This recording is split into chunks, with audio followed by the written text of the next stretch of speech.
This meeting of the Tyler ISD Board of Trustees is called to order. The presence of a quorum has been established, the meeting has been duly called, and the notice of the meeting has been posted in the time and manner required.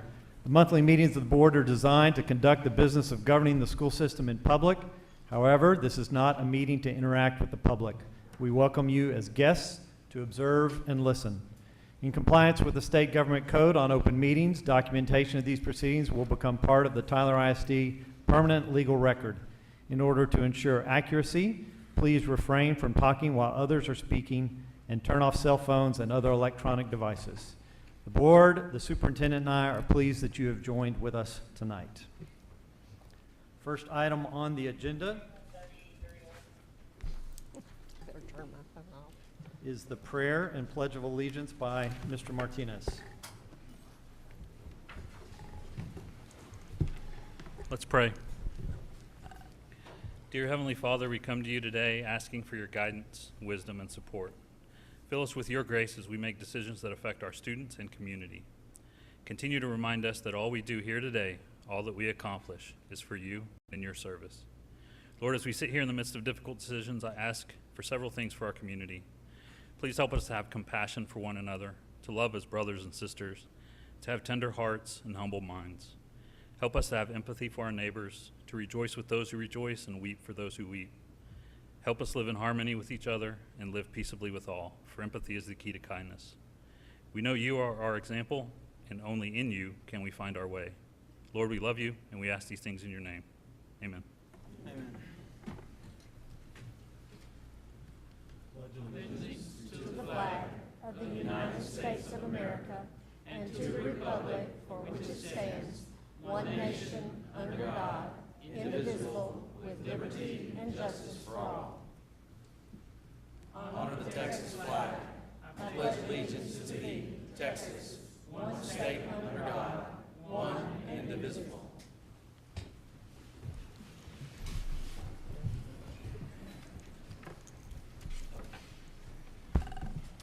We have one and only one action item on the agenda for tonight.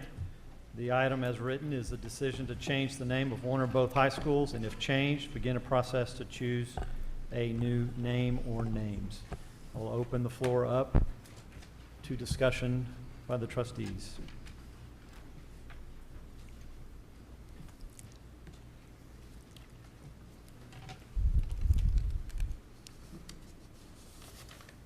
Well, I'll say something. And it's brief this time. It's not nearly as long as it was the last time. You want Marty to read it? No, that's okay. You did a very good job last Did he time. do good? We've all given our thoughts, rationale, and process in considering a name change for Robert E. Lee High School and John Tyler High School. Those statements are a matter of record, so I don't feel it's necessary to restate what's already been said. The main concern of this board is our charge to facilitate successful student outcomes while being good stewards of taxpayer money. We've made every effort to be as transparent and as open as possible in the current discussion, both out of respect for our constituents' understandings, as well as the legal constraints dictating where and when we may discuss such issues. In doing so, we've spoken our hearts, and every one of us has thoughtfully listened to and read rational input from many who are passionate one way or the other. Those who have resorted to attacks, threats, name-calling, and character assassination have found their words devalued and their own true character revealed. A difference of opinion is no call to question one's empathy, compassion, reasonableness, Christianity, or motive. Members of the board have deep-seated integrity with no hidden agenda but the desire to serve the community at large and our students in particular. At this time, we're going to attempt to make a firm decision, move forward, and attend to the business of the district that fully applies to our responsibilities as a board. In doing so, I believe that we will all fully support whatever the final vote determines, with a conviction that we have gone about this whole process in the best manner possible. I would ask that the community, the Tyler that we all know and love, will do so as well. I appreciate all the words of support in considering not only this item, but in what we do on a regular basis and in the days to come. Thank you. Okay, thank you. Coming to my decision was not an easy one. I have had to pray and reflect on what I feel is best for our district, teachers, and students. Changing the name of Robert E. Lee High School doesn't alter the history that is attached to his actions. Robert E. Lee has been dead now over 148 years. Why should we give present-day power to his actions by continuing to place a negative stereotype on a school building named after him? The students make the high school. The names on a building doesn't determine a student's experience. Things like their participation in overall educational journey, there is what determines the experience. To be very honest, the name of the high school was not a public issue a few years ago. These concerns have been fueled by the individuals and the groups pursuing their own personal political agenda. We must keep the students in mind first and foremost. These discussions have not only torn our community apart, but they have torn us into a mockery from outside looking in. When there are individuals who resort to making threats to the board members and overloading personal inboxes with messages in regards to this matter, the situation has gone too far. To those who say that by keeping the name is honoring a legacy of hate, needed to be remembered that hate is a learned behavior. Hate and prejudice is taught, and the first line of defense to that is at home. A name on a building shouldn't foster that. If anything, it should teach the students how far we as a nation have come and by how much more work we have to do in steps towards equality. Thank you.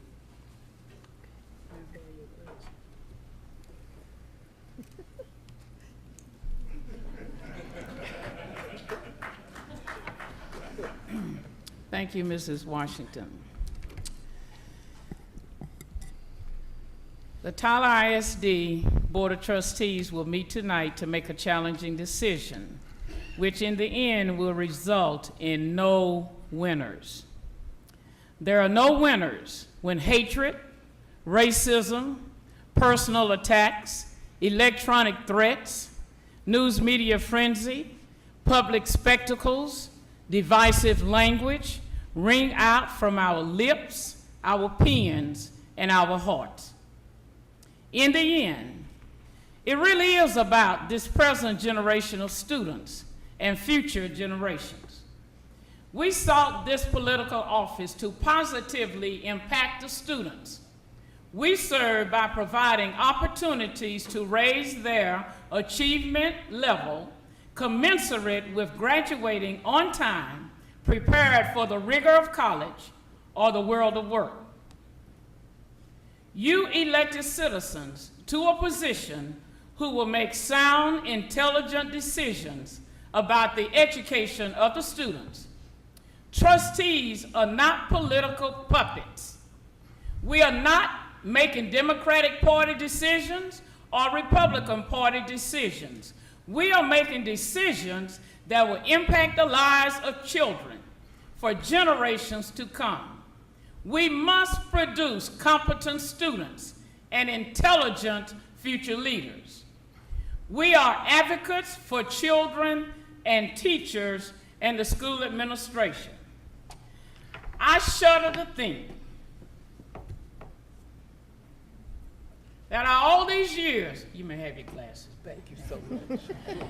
Out of all these years that I have lived in this city, that someone wants to make the school board, this board that has, now this board, I'm speaking of this board now, and maybe even the board before this board. We have worked together for the only reason, one reason, and contrary to what folks say, that is our only purpose. If not, then TEA needs to back off of us, because we have been charged by the Texas Education Agency to put the education of our students in the forefront. I would love to see you have a passion for our students and the education of our students. Now, all of a sudden, the school board that has worked to make sure we have quality facilities for your sons and daughters to be educated in, now all of a sudden, we are being put on the forefront of a cultural issue, a societal concern. Well, since you have made us that, this is an intelligent school board who thinks through situations logically, and we have done that. But let's just say in the future, I certainly hope that you will take that same consideration for your city council. We're talking about Confederacy. We have streets in the city of Tyler named after Confederates. But all of a sudden, it's on the school board. And our only job should be to educate children and produce sons and daughters who can go out into the world of work and be outstanding contributing members of society. That's our only purpose here. So tonight, I conclude there will not be a winner. The children ought to be the winners. The students charged to our keeping should be the winners.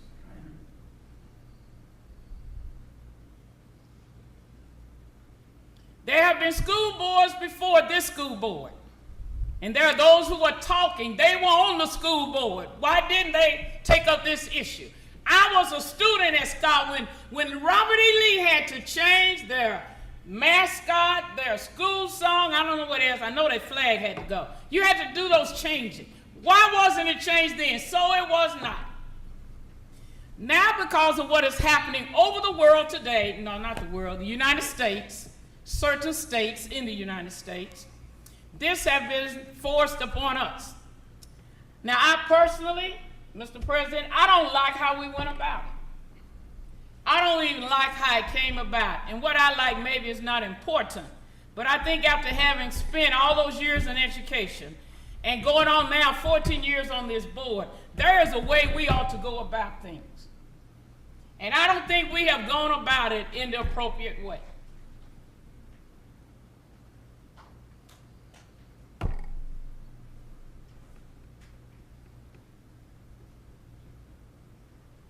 This board is about the education of students, providing facilities thanks to you citizens, facilities our students can go in and be proud of, facilities that you as parents help to provide and can go in and be proud of.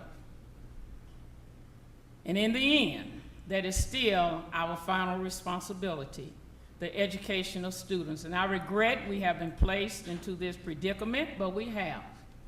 And so tonight, I suppose we'll be forced to make a decision, one way or another, about what will happen with the names of Robert E. Lee High School, Robert E. Lee, General Robert E. Lee, who was a Confederate, and John Tyler, who was a Confederate. I think it's so interesting, though. I know the name Robert E. Lee has been associated with white supremacy and all of that, but they were both Confederates. I talked to historians today. You didn't give me a time limit. I talked to historians today. I'm smarter than that. Oh, you could have. Folk who majored in history, who love history. And I've listened to them. And I've listened to all of you. I've read all of your emails. I just got tired of responding. I have read your email. So I have read all of your emails. I've been in situations in public where attacks were made upon Mrs. Washington and upon me.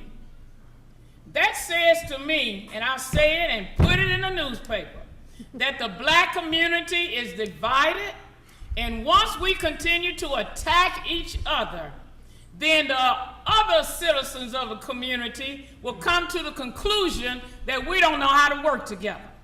I have sat and listened. I'm sitting there looking at some of you out there now. African American citizens. I may not have always agreed with you, but I listened to you. I didn't attack you. I listened to you out of respect because that's how I was taught.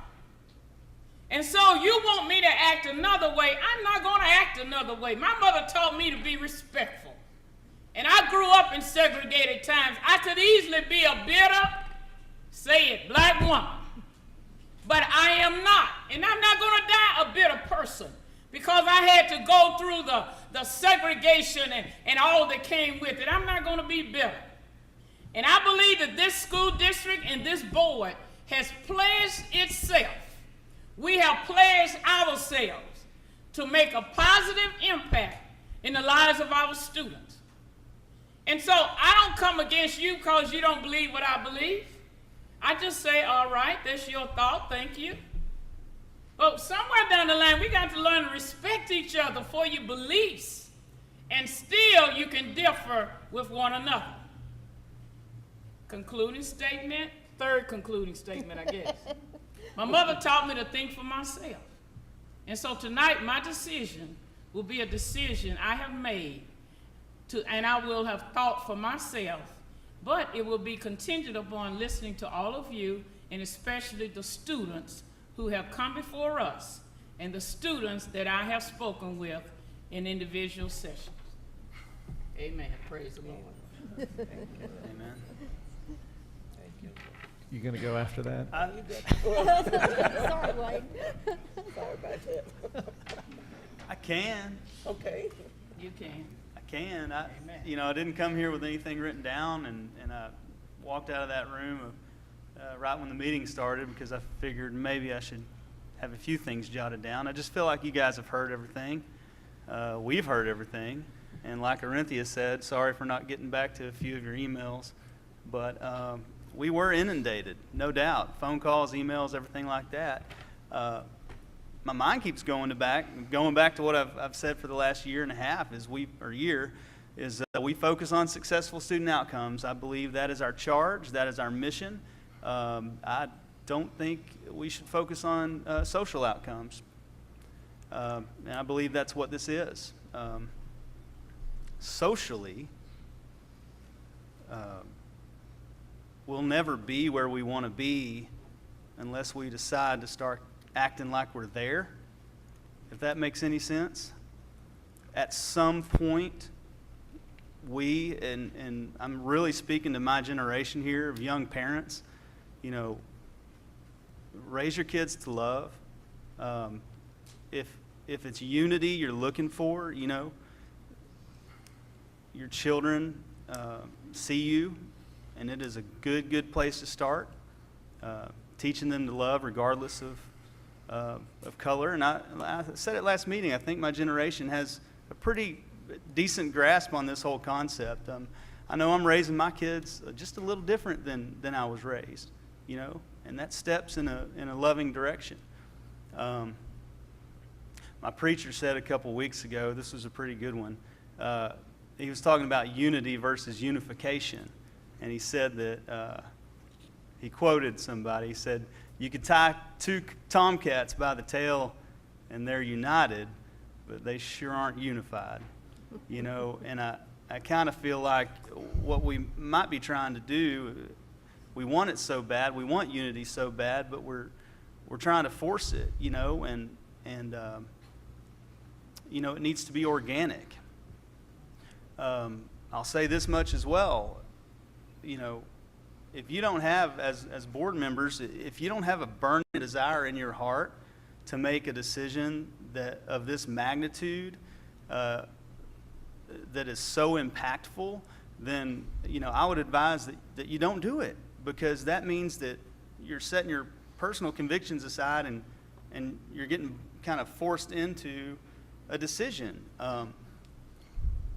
To me, the time where a situation like this or a decision like this would and should occur is when the whole community is supporting it. And I feel like we have, we've kind of gone down this road and not considering the impact of a divided community. And as a board member, you know, we have more to consider than emotion. We have this entire district to run and consider, and we have public goodwill to consider. And there might be a day when 5 or 7 board members feel like a decision like this is the right one to do, and that would be the time to do it. You know, I jotted down a few things, but I think I've pretty much covered it. Arinthia, you're a tough act to follow, but I say let's support and enjoy the newly built Lee and JT and get back to successful student outcomes. And that's about all I've got. Thank you, Wade.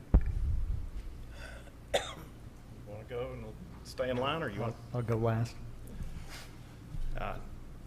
I'm like most. I publicly stated where I stand last meeting, and that hasn't changed. And I want to put it in simple terms. It's my belief that if we vote to change the name of one or both high schools tonight, that TISD will never be the same. I have cautioned and warned that we don't force our voters to like what we are doing at the end of a bayonet. The voters passed a bond for a new Robert E. Lee and a new John Tyler, and it would be politically dishonest for us to force the clear majority of voters to take it like a man while we pull a bait and switch. If it is such an important issue to some of you, then I just would suggest taking the time and effort, much like Wade said, to educate the people as to your position. Don't force them. There are red flags at every turn saying this is not right, not this way. Your seasoned, wise leaders in this community don't support the names being changed at this time.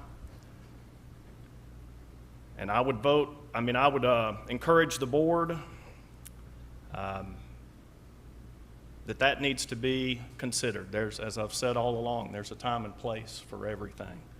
And this would be the only time that I can remember where we force something on the voters as we're proposing to do tonight.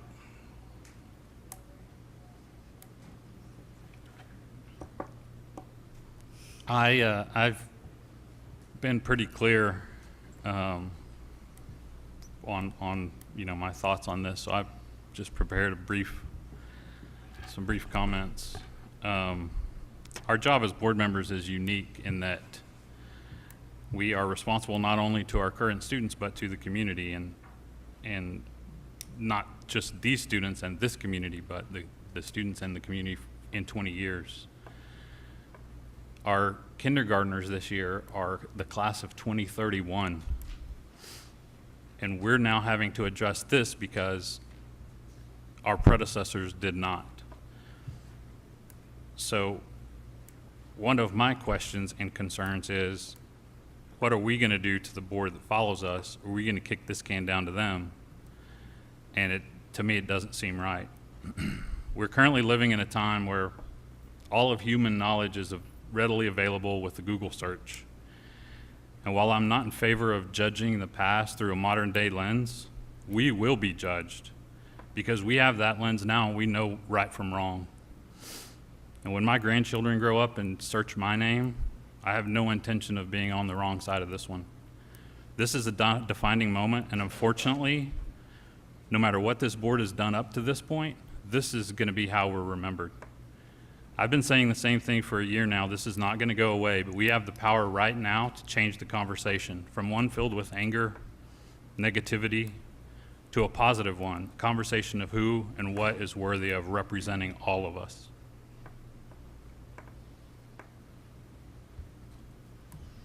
Thank you.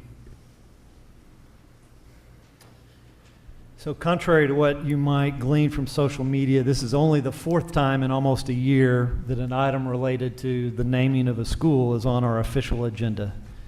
One, to discuss the issue for the first time last September. One, to learn about the costs. One, to talk about the process, and then today's meeting. For opponents, that's 4 times too many. And for others, it's 45 years too late. In that same time, test scores have improved, accountability ratings, we believe, have improved. We've streamlined attendance zones to save money. We've made a tough decision on repurposing a beloved school and are poised to give teachers raises for the 4th consecutive year. Maybe longer. I didn't check to see if we'd gone further back. All showing that we can wrestle with tough issues and maintain a focus on student achievement. Tonight I want to try to answer 2 questions that I've heard this board ask and I've heard in the community through this process. The first question is, where does this end? Where does it end? 1 school, 2 schools, 8 schools, streets, the name of our cities, our founding fathers. And although the slippery slope is not a logically valid argument, it is an effective scare tactic. But any study of the issue of race in America knows that the question, where does it end, is the same tired, sad chorus of those that would deny progress. In fact, you can trace this very question, this worn-out line, all the way back to 1858 and the very first Lincoln-Douglas debate. Quoting Judge Douglas, "What next? Should we free them and make them politically and socially our equals? Where will this end?" was the question asked across the South in 1954 when the Supreme Court forced public schools to integrate. Where will this end was the question raised by many when interracial marriages were banned in Texas in 1967.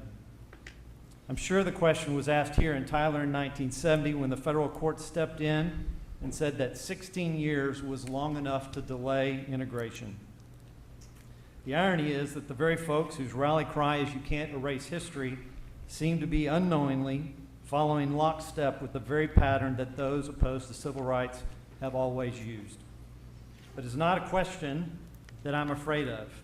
And here's my simple answer to this question tonight for me as a trustee of Tyler ISD. It stops with Robert E. Lee High School. I've said from the beginning of this debate that schools were different than streets and statues. Schools identify you. Schools are the places that dreams of children are formed and either thrive or wither. Schools go with you, which is why I understand the passion that many alumni have over the name. So why just this one school? Don't we have others in some way tainted by the sin of slavery? Yes, as is much of our national history. But there are 3 factors that cause me to draw the line at Robert E. Lee High School. 1, it's the only school named after someone without any real connection to our schools or our town. He was stationed in South Texas, and he might have passed through here, but he made no contribution to our schools or our community, which makes the selection of this name more suspect than others. The second is the context of the original naming. Robert E. Lee was named 3 years after Brown versus Board of Education, and during a time when Tyler, like much of the South, fought to maintain their separate and unequal school systems.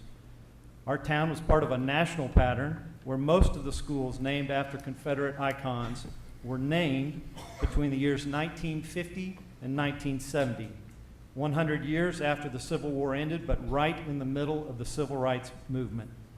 16 years after it became the law of the land, Tyler was forced by federal courts to integrate. Out of that ugliness, the name of this school was chosen, and it sent a message, intentional or not, to people of color that you are not welcome at this school.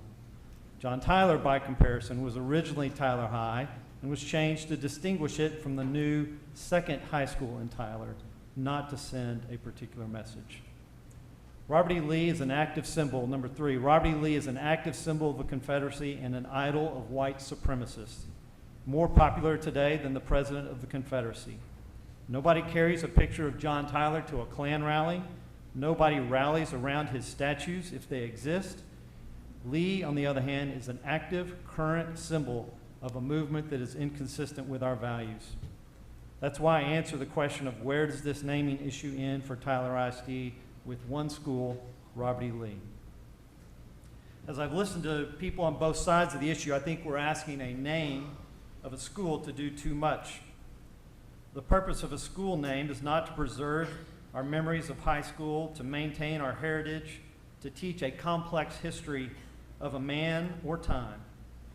It's not to fight a national political battle, to end racism, to change hearts, or to close the achievement gap. A name by itself cannot do these things. But the policy of Tyler ISD states that the purpose of a school name is to lend prestige and status to an institution of learning. At its best, a name conveys our values and should inspire pride in our schools and in our students. The name Robert E. Lee, in my opinion, fails both tests today. A school name is more of a brand than a history lesson, and as a marketing executive for 15 years, I can tell you that a brand generally means one thing. Walmart means low prices. BMW is the ultimate driving machine. Ford trucks are tough. And the brand Robert E. Lee today simply is an icon of the Confederacy. It doesn't communicate the complexity of a man of personal honor and conviction who was a hero of the Mexican-American War, who called slavery a moral evil because it was bad for the white man, but good for the black man, who led an army against the United States to preserve, among other things, the southern practice of African slavery, and yet promoted reconciliation after the war as his life ended. All those things are true and can and are taught in history classes, but they do not change the thing that first comes to mind when most people hear the name Robert E. Lee, and that is Confederate General. I'm a graduate of Robert E. Lee High School. I'm actually a fourth cousin of Robert E. Lee himself, 7 generations removed. I went to West Point like he did, and for almost all my life, I had no problem whatsoever with the name of my high school. As I mentioned back in September, I hoped this controversy would pass our town by. But now, in some ways, I'm glad it didn't, even as difficult as this process has been, because it forced me to examine myself and our history. Forced me to seek out people who had different perspectives and experiences. It forced me to sit across the table from real parents of real Tyler ISD students, both black, white, and brown, and it forced me to talk to people who lived through Jim Crow and segregation to hear from them what the name of the school means to them. These are not crisis actors or outside agitators or political activists. They are not faceless, impersonal national political forces of liberalism or political correctness. They are our neighbors, real people who live here, provide for their families here, and trust us with their children and grandchildren every day. And I learned that just because I had not heard these issues discussed did not mean the discussion was not taking place. It just meant I wasn't in the room. Which brings us to the second question I want to answer, the central question first posed on this dais by Mr. Bergfeld 11 months ago. Is it right to compel a student of color to attend a school named after the most famous Confederate general? Implicit in that question is the recognition that a student of color can reasonably, rationally, and understandably respond differently to a Confederate symbol. Said another way, what message does the name, the brand, Robert E. Lee send today, and is that answer consistent with the values of our district? Does the name of the famous Confederate general who fought to keep her ancestors enslaved tell a young African-American girl that she has unlimited potential to excel in school, to keep pushing when it gets hard? Does the name of the man who said that Negroes do not have the intelligence to hold political power inspire the young black student to dream of running for public office one day? Does a school named after a Confederate general send a message to the parents of students of color that their children will be treated fairly and that racism has no place in our schools and will not be tolerated, condoned, or ignored? No, it does not. It was the right question in September and is the right question tonight. So, Mr. Bergfeld, the answer to your question is no. It is not fair, nor did it become fair because people are upset by the question. It did not become fair because the issue has become political. It did not become fair because some members in our community on both sides have acted in a way that are not constructive or helpful. So if we change the name, do all our problems go away? Does this end racism? Does this close the achievement gap? Of course not. But this board supported changes to our discipline policy and student code of conduct to reduce the frequency of bullying, even though we knew it wouldn't stop it. We supported a new literacy curriculum, even though we knew that alone would not bring all students to grade level, but that it would help improve literacy. We supported Rose City Summer Camp to prevent summer learning loss for 500 students, knowing that there were many more who needed it. And in the same way, I believe this move will improve the culture of our schools, that it will eliminate any confusion that might exist in the minds of some students or their parents that it is okay to bully or mistreat someone solely because of the color of their skin. Mr. Washman, you and others in our community have argued that this issue has nothing to do with our stated priority of successful student outcomes. While I would agree with you that we won't see an uptick in algebra scores at Lee if we change the name, I think you also agree that the culture of a school matters. It's why we use the Organizational Health Index to measure it and try and improve it. How students treat others matters, which is why we have a student code of conduct and a discipline policy. We know that helping students reach their full potential is at the heart of all successful student outcomes. And I believe the name of the school sends a message that for some students, particularly those of color, some of whom have had the courage to come to our meetings and speak at that lectern, they've said the name is a discouragement to them, it devalues them, it is not a source of pride for them. They've shared with us their experience and the link between the name of the school and the racist treatment they've personally experienced. This board has an opportunity tonight to show that we listened and we support them. It is not appeasement, it is not caving in, it is respect. Our nation was founded on a set of ideals, on the foundation that all men are created equal and that they are endowed by their Creator with inalienable rights. And the story of our nation in many ways has been a constant yet uneven striving to live up to those ideals, step by step, never fully arriving, but through the long arc of history, improving. Tonight we have an opportunity to take a step towards our ideals, towards the belief that all of our students are equal in dignity and worth, that we take seriously our mission to help them realize their God-given potential by eliminating a stumbling block for some of them, by sending a strong message that mistreatment on the basis of race has no place in Tyler ISD. My fellow trustees, I ask that you please vote to change the name. So I have a question, Mr. President. Before we vote, what will the next step be, board members? If the names remain the same, what then? If we vote to change the name, what's next?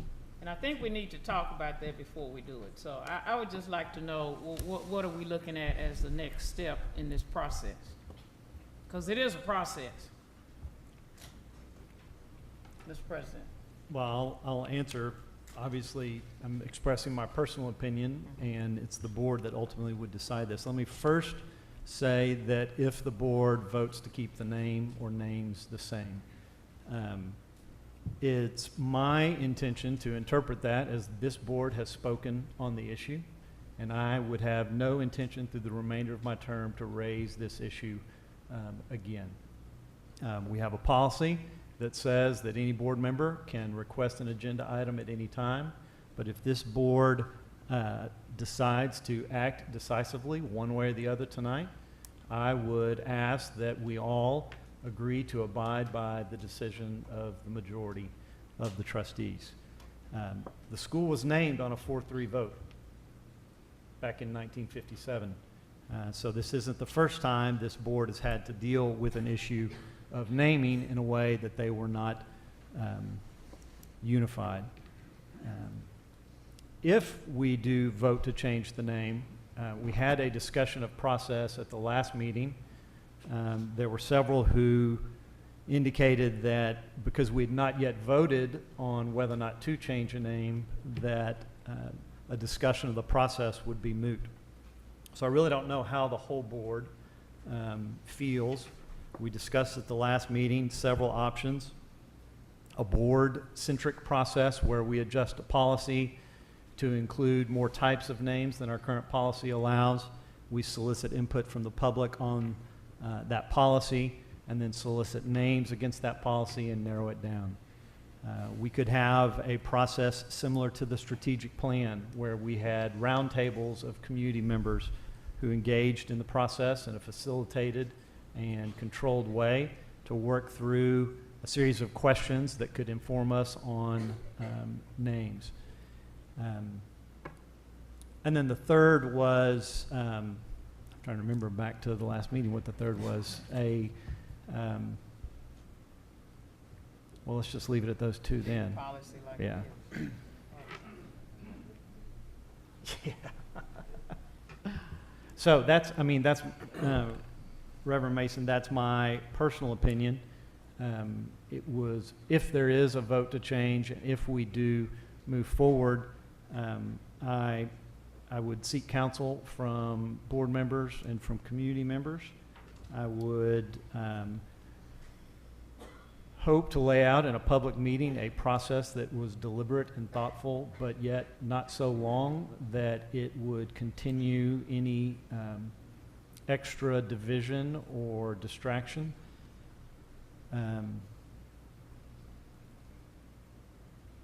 So those are my thoughts on it.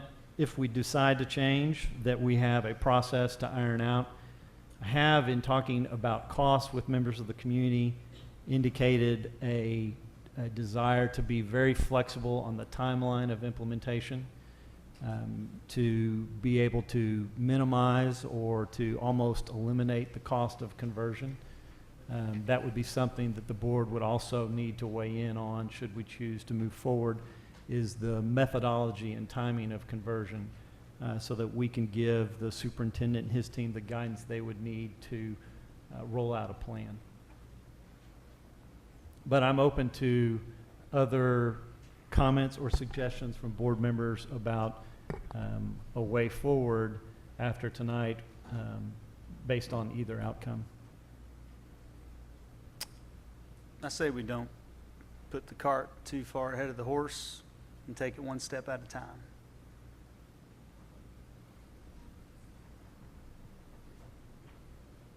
Okay?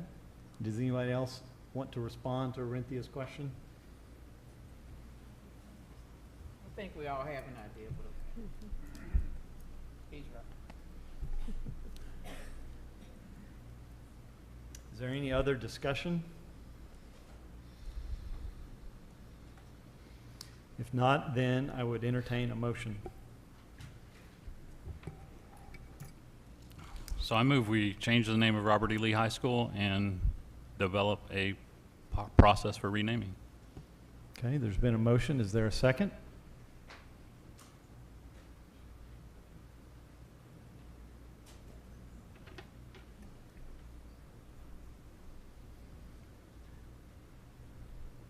At our last meeting, there were 5 people who indicated that they wanted a vote to provide closure. Although permitted to second a motion as president to preside neutrally over these functions, I would choose not to. I would ask that, remind members that seconding a motion does not indicate that you support it. It only indicates that it will be brought to a vote, and that the whole reason it was on the agenda tonight was that at least 5 members asked that we bring this to a vote so that we can provide closure on it. So is there a second for the motion?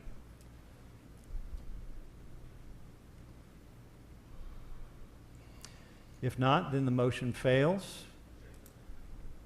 Say again, Mr. Harding? Did you say something? Okay. Are there any other motions before the board?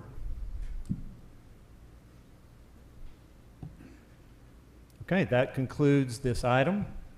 The next item on our agenda is executive session. Dr. Crawford, do you have any items that we need to discuss? I do not. Okay, then I would accept a motion for adjournment. I move we adjourn. Second. All in favor, say aye. Aye. Opposed? Motion carries. We stand adjourned.